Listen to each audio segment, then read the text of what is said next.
2026లో మూకీ చిత్రం అంటే పెద్ద సాహసమనే చెప్పాలి. మూకీ చిత్రం అంటే ఇందులో మాటలు ఉండవు, కేవలం పాత్రలు, బీజిఎం మాత్రమే ఉంటాయి. ఎప్పుడో పుష్పక విమానం మూవీతో కమల్ హాసన్ గారు ఇలాంటి ప్రయోగం ఒకటి చేశారు. మళ్ళీ ఇన్నాళ్ళకి అలాంటి మూవీ ఒకటి వచ్చింది. అదే ఈ గాంధీ టాక్స్. విజయ్ సేతుపతి, అరవింద్ స్వామి, అదితిరావు హైదరి ప్రధాన పాత్రలు పోషించిన చిత్రం థియేటర్స్ లో సందడి చేస్తుంది. ఈ మూవీ మొత్తం ముంబై బ్యాక్ డ్రాప్ లో సాగుతుంది. తన ఆస్తులు కాపాడుకోలేని బోస్మ్యాన్ పాత్రలో అరవింద్ స్వామి, ఏ ఉద్యోగం రాక, లంచాలు ఇవ్వలేక దొంగతనం చేయాలన్న ఒక సామాన్య యువకుని పాత్రలో విజయ్ సేతుపతి, దొంగతనం చేస్తేనే హాయిగా బ్రతకొచ్చు అనుకునే ఒక యువకుడు. ఈ ముగ్గురు కలిసి వారు అనుకున్నది సాధించారా? వాళ్ళు చేరుకున్న గమ్యం ఏమిటి అనేది తెలుసుకోవాలంటే ఈ మూవీని చూడాల్సిందే. అదితిరావు హైదరి అందం ఈ సినిమాకి గ్లామర్ ని తీసుకొచ్చి అరవింద్ స్వామి గారి యాక్టింగ్ ఆకట్టుకుంటుంది.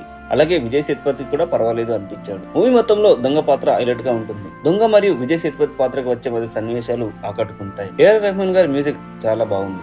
క్లైమాక్స్ కూడా ఆకట్టుకుంటుంది. ఈ మూవీ పైన మీ అభిప్రాయం ఏంటో కామెంట్ సెక్షన్ లో తెలియజేయండి. అలాగే ఇలాంటి మరెన్నో వీడియోస్ కోసం మన ఛానల్ ని సబ్స్క్రైబ్ చేసుకొని కింద ఉన్న బెల్ ఐకాన్ ని క్లిక్ చేయండి. Thank you.